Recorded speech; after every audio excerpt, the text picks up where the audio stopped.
जय हिंद दोस्तों, नमस्कार। मेरा नाम उपेंद्र कुमार मिश्रा। जय हिंद दोस्तों, नमस्कार। मेरा नाम उपेंद्र कुमार मिश्रा। मिश्रा ऑनलाइन नॉलेज में आपका हार्दिक स्वागत है। आज हम कंप्यूटर जनरल नॉलेज के कुछ व्यापम द्वारा आयोजित प्रीवियस ईयर के क्वेश्चनों को हल करेंगे। तो उसी सीरीज में आज दूसरा सेट हल करेंगे। तो सबसे पहला क्वेश्चन है आज का, HTML का उपयोग निम्नलिखित में से किसके निर्माण में किया जाता है। तो HTML का हाइपर टेक्स्ट मार्कअप लैंग्वेज, इसका फुल फॉर्म होता है। इसका उपयोग किसी भी वेबसाइट के पेज पे जाने के लिए किया जाता है। तो वेब पेज पर ही किया जाता है। और वेब सर्वर क्या होता है, जो वेब सर्वर की मदद से ही हम वेब पेज पे जाते हैं। तो HTML का उपयोग कहाँ होता है, वेब पेज पे होता है। पहला क्वेश्चन। फिर दूसरा क्वेश्चन ये है कि प्राइवेट नेटवर्क को बाहरी हमले से बचाने की क्रिया क्या कहलाती है। तो बाहरी हमले से बचाने की क्रिया जो है तो फायरवॉल कहलाती है। प्राइवेट नेटवर्क को बचाने की क्रिया जो होती है वो फायरवॉल कहलाती है। लेकिन बचाया किससे जाता है, तो फिर एंटीवायरस से बचाया जाता है।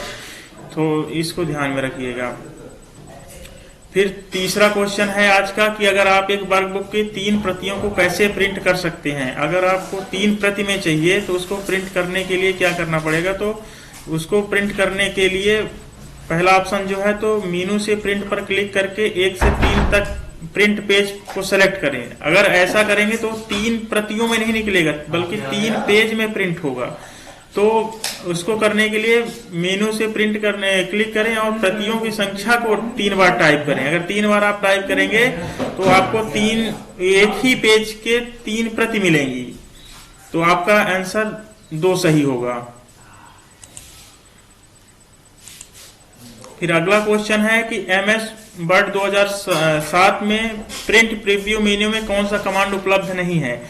तो अगर हम प्रिंट में Ctrl+P करेंगे तो प्रिंट ऑप्शन होता है। तो उसमें अगर हम देखेंगे तो हमें जूम दिखाई देगा और प्रीव्यू भी दिखाएगा और पेज हम भी सेटअप कर सकते हैं। लेकिन पैराग्राफ सेटअप नहीं कर सकते, इसलिए इसमें ऑप्शन जो है तो पैराग्राफ होगा।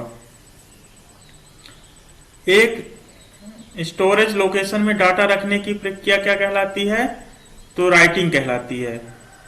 अगला क्वेश्चन ये है कि स्टैंडर्ड कीबोर्ड में फंक्शन कुंजियों की संख्या कितनी होती है। तो 12 F1 से लेके F12 तक होती है।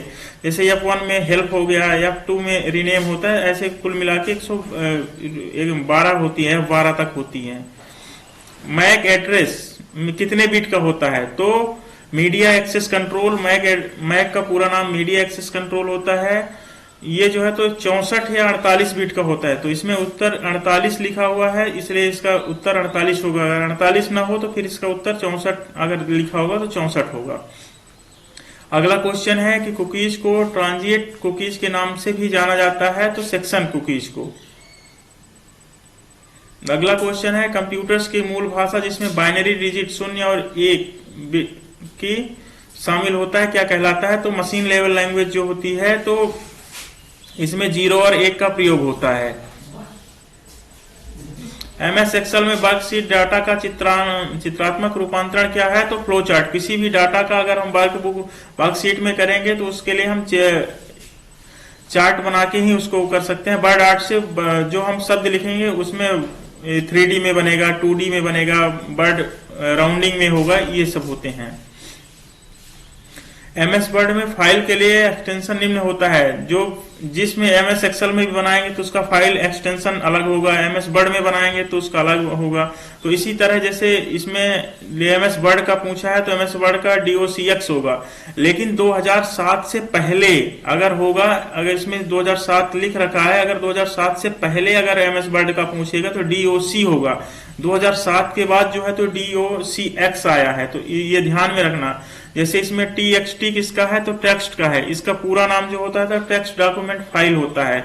ये टेक्स्ट का होता है, टेक्स्ट फाइल का होता है। और जो RTF लिख रखा है इसका भी रिच टेक्स्ट फॉर्मेट होता है, ये भी एक तरह से टेक्स्ट होता है। और ODT मतलब ओपन डॉक्यूमेंट होता है, ये भी टेक्स्ट का ही होता है। अब अगला क्वेश्चन ये है कि लैन का विस्तृत रूप क्या है, फुल फॉर्म। तो लोकल एरिया नेटवर्क। नेटवर्क 3 है, लैन, वैन और मैन। वाइड एरिया नेटवर्क और मल्टीपल एरिया नेटवर्क होता है। अगला क्वेश्चन है कि कितने बाइट 1 गीगाबाइट के बराबर होता है। तो आपको ध्यान में रखना है कि 1024 होता है, लेकिन 2 की पावर 10 बराबर 1024 होता है।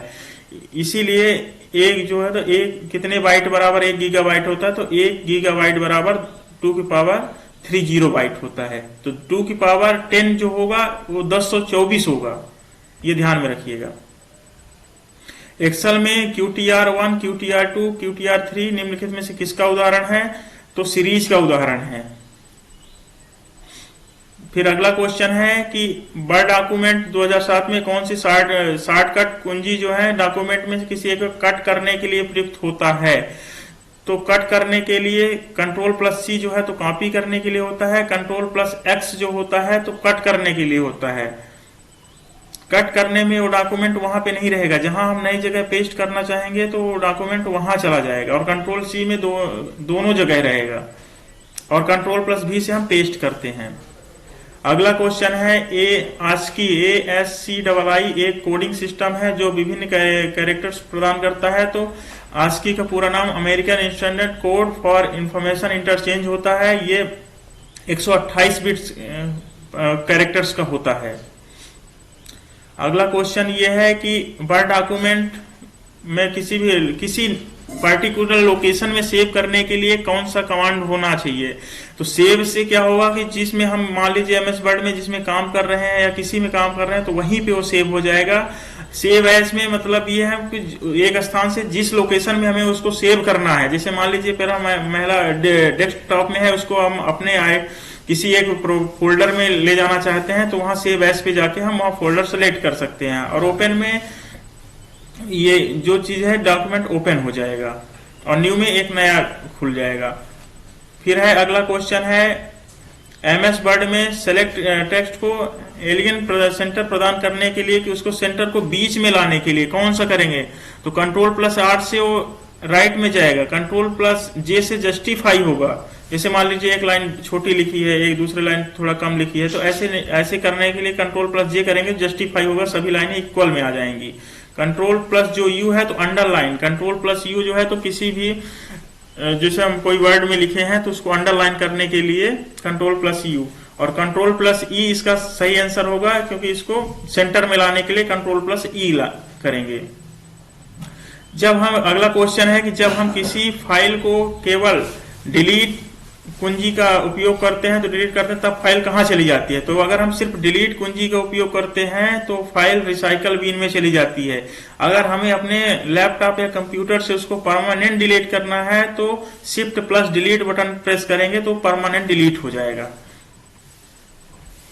फिर है स्प्रेडशीट का निर्माण करने और फॉर्मेट करने के लिए प्रयुक्त होने वाला एक टूल्स क्या है। तो स्प्रेडशीट जो होता है वो माइक्रोसॉफ्ट एक्सेल में होता है, और जो पावर पॉइंट स्लाइड जो बनती हैं तो माइक्रोसॉफ्ट पावर पॉइंट में ही स्लाइड बनती हैं, और जो स्प्रेडशीट बनेगी वो माइक्रोसॉफ्ट में बनेगी। और इंटरनेट एक्सप्लोरर जो है तो एक सर्च इंजन है। तो ये थे आज व्यापम द्वारा आयोजित पटवारी परीक्षा के कुछ कंप्यूटर नॉलेज के सॉल्व पेपर जो प्रीवियस ईयर के थे, जिन्हें हमने आज डिस्क्राइब किया। तो अगर आप हमारे चैनल पे नए हैं तो लाइक एंड शेयर करें। धन्यवाद।